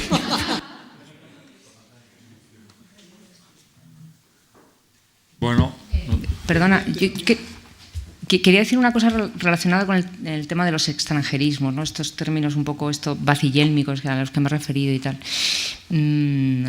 Yo creo, bueno, la academia siempre tiene como esta especie como de aura purista, ¿no? Que yo creo que no es cierta, ¿no? Al hilo de lo que decía un poco Antonio, yo creo que lo que debemos hacer es no hacer dejación de nuestro patrimonio lingüístico y por seguidismo o por moda o por pereza, ¿no? Digamos, no crear nuestro propio lenguaje tecnológico o comunicativo. O sea, yo ayer estuve apuntando de las comunicaciones de otros ponentes, en concreto me dio mucho juego la de Marilyn, pero también la de otros ponentes, porque había una permanente tensión entre los términos, digamos, del inglés, ¿no? Y el equivalente español que tiene plena vitalidad, ¿no? Y pasaba... en su conversación utilizaba indistintamente, pasando de uno a otro, el término hashtag y etiqueta, o hablaba de la home, pero en la frase siguiente decía en la portada, o decía un mention en vez de una mención, o también Enrique creo que habló de los followers y luego dijo seguidores. Y claro, esta especie como de esquizofrenia me parece muy interesante, pero demuestra que por un lado tenemos una cierta resistencia a parecer poco modernos quizá, o no sé, o poco instruidos, o poco pero por otro lado tampoco queremos renunciar, ¿no? A nuestras propias creaciones, a nuestros propios. Yo creo que nos tenemos que quitar un poco el complejo, ¿no? Y apostar por nuestro patrimonio lingüístico, por enriquecerlo también con estos términos que vienen de las nuevas, ¿no?, tecnologías. Y que yo creo que eso, yo con esto de que el vintage que se pone de moda, todo lo antiguo y tal, yo creo que lo moderno de verdad ahora empezará a ser no usar términos del inglés sino los nuestros propios. Eso va a ser en fin, como el vinilo ahora que se reivindica por parte de... Pues no sé, yo creo que tenemos que hacer ese esfuerzo, ¿no? De defender nuestro patrimonio y de enriquecerlo, no nada más. Pablo, ¿querías tú hablar? No, Enrique. Yo quería preguntar principalmente a la academia, pero me vale la opinión, yo creo, de cualquiera. Si todo el nacimiento de estas palabras nuevas que has mencionado ahora mismo, así de corrido unas cuantas, lógicamente tienen un crecimiento muchísimo más rápido que el que podían tener hace un tiempo. O sea, es decir, porque nacen, bueno, todo va más rápido. ¿Eso va a hacer que la academia sea más rápida para aceptar? Y la siguiente pregunta es, ¿tiene la sensación la academia de que claudica cuando tiene que aceptar algunas palabras de estas? O sea, es decir, que es un empobrecimiento del lenguaje, ¿o eso lo hace con naturalidad? No sé si es una pregunta muy personal, pero yo siempre lo he pensado, es como, por fin la academia da su brazo a torcer, o dice, no tenemos ningún problema en añadir palabras nuevas, porque a veces las utilizamos de manera incómoda. Lo acabas de decir tú, ¿no? Pues, quizá por metalenguaje, ¿no? Oyes hablar a médicos y también hablan entre ellos de llama cardio, llama tal, no sé cuántos, y están cargándose las palabras y las aceptan. Entonces son las dos preguntas: si van mucho más rápido esto y la academia será más rápida, y dos, si claudica la academia, que entiendo que es de todos, o es una cosa natural e incluso que se agradece. Mira, yo, en primer lugar, yo creo que es muy difícil distinguir lo que llega para quedarse de lo que llega y es flor de un día, ¿no? El otro día comentaba con algunos amigos de estos días, ¿no? El caso de la palabra interview. La palabra interview entró en la edición de la Academia de 1982, si no recuerdo mal, porque en aquel momento pues, hubo una temporada en la que a todos os dio a los periodistas, porque, por decir interview en vez de entrevista, ¿no? Se acabó metiendo en el diccionario en su forma adaptada, digamos, a la ortografía española, no con su forma original inglesa, y hoy nadie dice interview. Entonces, para que se incorporen al diccionario estas voces, digamos que tienen que pasar un cierto periodo de cuarentena para ver en qué medida, insisto, llegan para quedarse o son flor de un día. Y luego yo creo que la academia no tiene ningún reparo en incorporar nuevos usos, porque se suele decir con insistencia desde la academia que el diccionario no es más que notario del uso, y es cierto, ¿no? Lo que sí que creo que no debe dejar de hacer la academia es tratar de, por un lado, recomendar o recordar alternativas que a veces se olvidan. Pues este tema del casting ya todos vamos a hacer, bueno, todos no, o sea, el casting, voy a un casting, tengo un casting, toda la vida se había dicho audición, pero de repente audición a la gente se le olvida, las nuevas generaciones la desconocen y de repente más cómodo, ¿no? Lo que oyen todos los días en medios en otra lengua, ¿no? Por un lado, eso, digo, proponer equivalentes en la lengua propia o recordar los que existen, y si no, por lo menos intentar hacer adaptaciones gráficas o fonológicas que permitan preservar un bien que tenemos en español, y es una ortografía bastante sencilla en comparación con la que tienen otras lenguas, y que nos permite casi que cualquier hablante sea capaz de reproducir por escrito bien una palabra oyéndola con pocas dificultades, ¿no? La B y la V, quizá la G y la J en algún caso. Y yo creo que la gente no es consciente de que eso es un bien que debemos preservar, y que la incorporación descontrolada y digamos cruda de extranjerismos puede poner en riesgo, ¿no? Entonces la academia yo creo que tiene esa misión, la de orientar, no la de prohibir, sino la de orientar y acomodar los nuevos usos, digamos, a los moldes propios de nuestra lengua, para tratar de preservar esto, ¿no? Y nada más. Yo tengo una cosa que me quedé pensando que dijiste al final. Bueno, me encantó la presentación, y son cosas que creo que vemos todos los días, y me encanta saber que la RAE pone atención y pone tiempo en este tipo de cosas. Con relación a los localismos y a esto de ver también ciertas veces que vemos un mensaje y está escrito de una manera tan lejana a nosotros que nos sentimos fuera, y entonces quizás se habla un poco como tratar de evitar ese tipo de cosas, o de recomendar para que no sucedan estas cosas, pero a mí se me ocurre que este tipo de código también tiene una función, y la gente que escribe así sabe que su grupo de referencia lo va a entender y no piensan cambiarlo, y por más que la RAE o nosotros o todos los periodistas del mundo les digan esto es incorrecto, esto está mal, estás empobreciendo el lenguaje, estás causando un daño, quizás estamos perdiendo el foco de que no lo hacen, o sea, no lo hacen por eso, sino lo hacen por un tema de mantener un grupo y de decidir quién está dentro y quién está fuera de un grupo.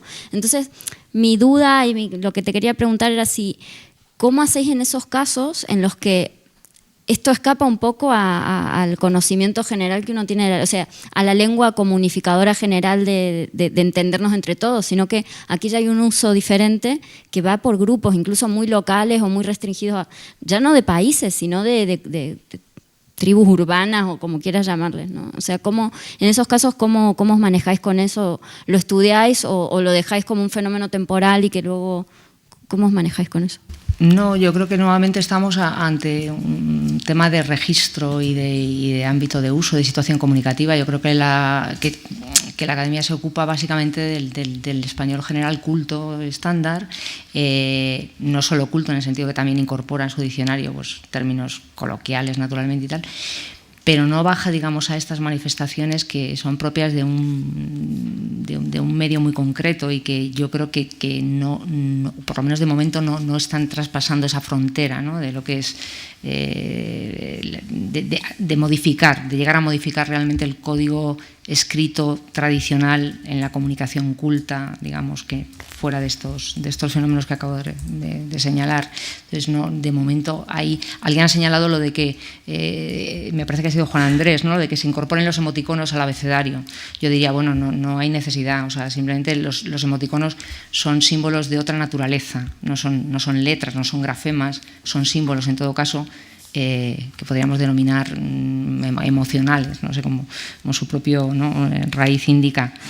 Y estarían como están en libros o en listas de abreviaturas, en listas de símbolos no alfabetizables, es decir, son otro tipo de repertorios de donde también, como los números, ¿no? Forman parte de otro repertorio de signos, pero que cada uno ocupa su lugar porque tiene su función, ¿no? Entonces, no hay necesidad de mezclarlos, están ahí y en todo caso se podrán hacer recopilaciones, ¿no? Que estén ahí para que, ¿no? La gente las use, pero digamos que esa mezcla no tiene sentido, ¿no?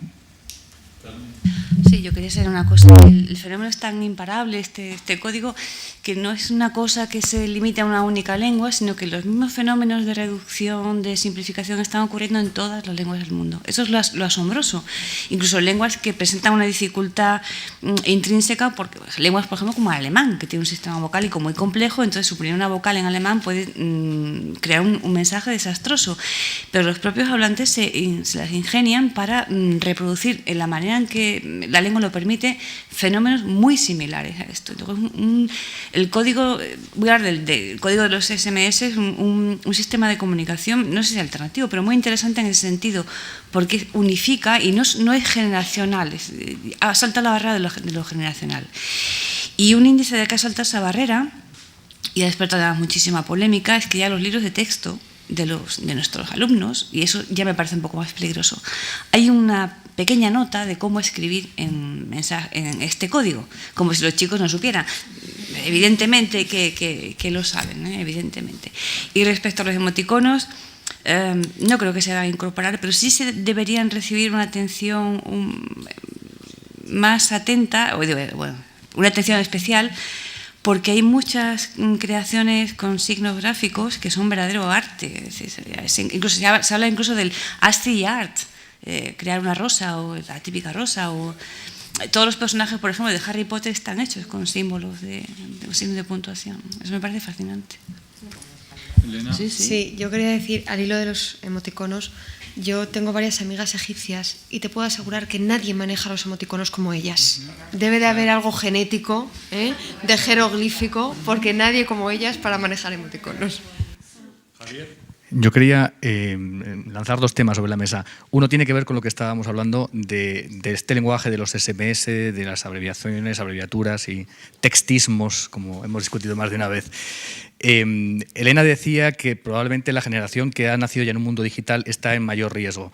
Os pregunto, ¿qué os parece? Supongo que conocéis el informe del Centro Nacional de Investigaciones francés, según el cual, al parecer, esto no es exactamente así, sino que los chavales que utilizan mucho los SMS, los chavales que textean mucho, permitidme el lenguaje, esa palabra, no tienen una peor calificación en ortografía y en el uso convencional del idioma, ¿no?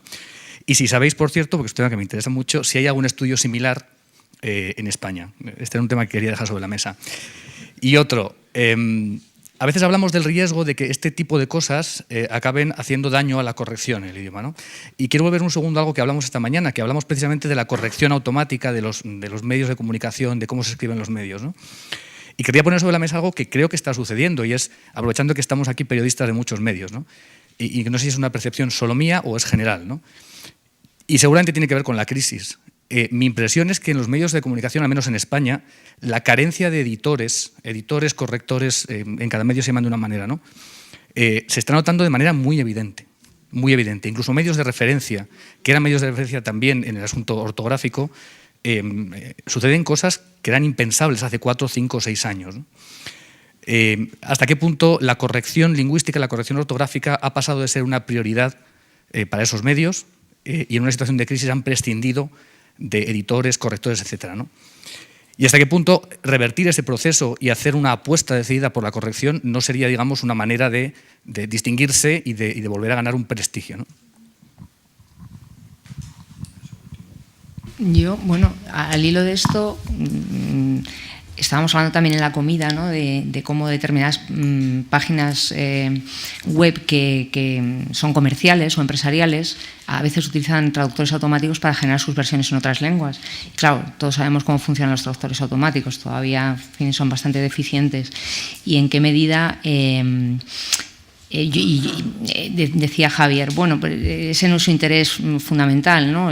Su interés es otro y entonces uno obtiene la información práctica que necesita y digamos que no penaliza en ese sentido la incorrección lingüística, ¿no? Y yo no estoy exactamente de acuerdo con ello. Yo quizás sea una usuaria rara, no lo sé, pero para mí todavía la autoridad y la fiabilidad están vinculadas a la pulcritud y a la corrección. Seguramente no sea así, quiero decir que te pueda engañar uno que escribe con total pulcritud, pero yo desconfío de la calidad del producto o del servicio que me ofrece una página cuando detecto que está incorrectamente escrita, ¿no? Para mí eso ya pierde categoría, pierde autoridad y por tanto yo creo que todavía tenemos esa esperanza, ¿no? De que la corrección y la fiabilidad y la autoridad vayan de la mano, ¿no? Conchi, yo creo que ya... Nada, simplemente brevemente al hilo de lo que contabas, precisamente está la Asociación UNICO de correctores del español, están organizando su próximo congreso internacional que será en Madrid en octubre, bajo el lema tus palabras son tu imagen y creo que resume un poco todo lo que estáis comentando y es que es así. Yo creo que estamos intentando buscar un valor añadido frente a los periodistas, todo el mundo es periodista en Twitter, todo el mundo escribe, pues ese valor añadido es simplemente recuperar la sensibilidad lingüística y recuperarla como sea.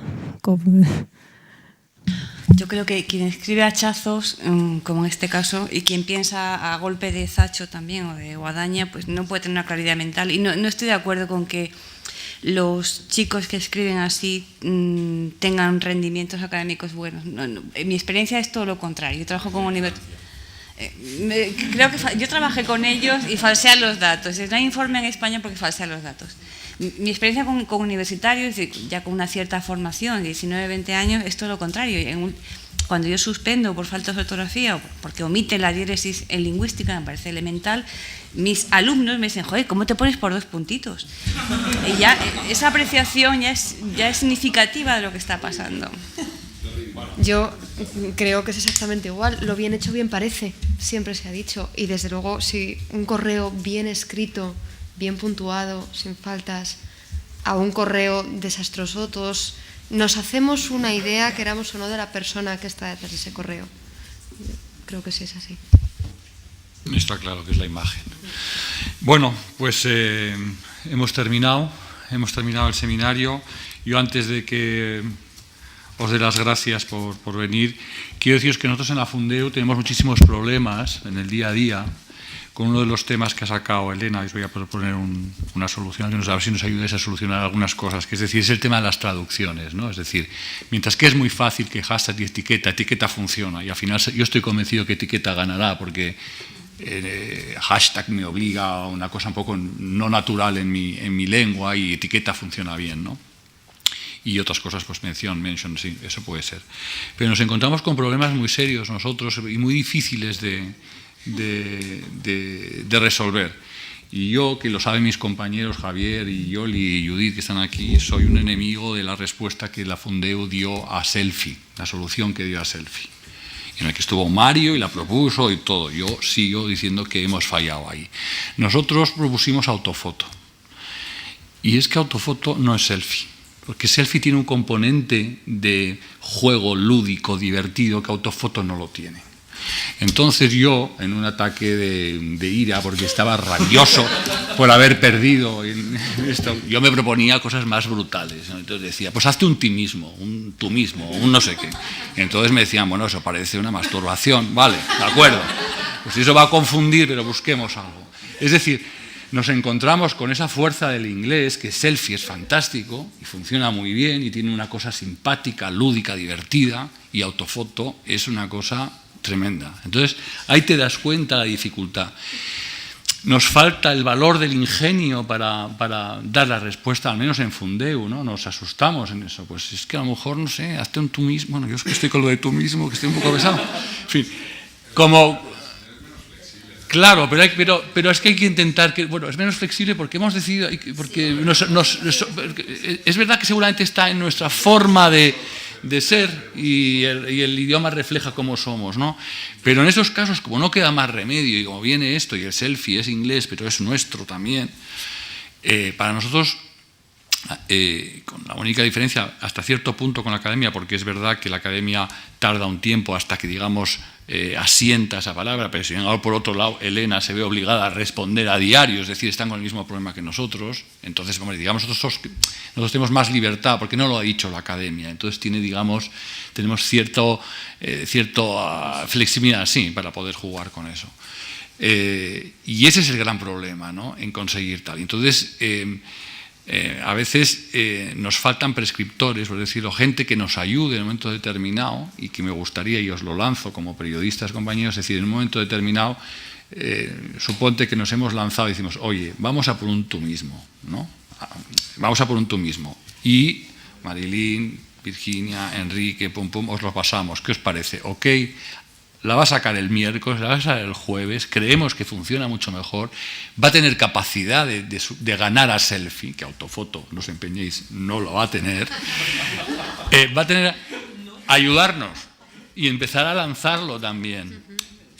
O sea, no os voy a decir lo de tú mismo, que si os gusta, yo estaría encantado porque es una batalla que la tengo, pero que es muy importante para nosotros, es decir, como Fundeu, y aprovecho que estáis, para nosotros es muy importante tener cómplices, ¿no?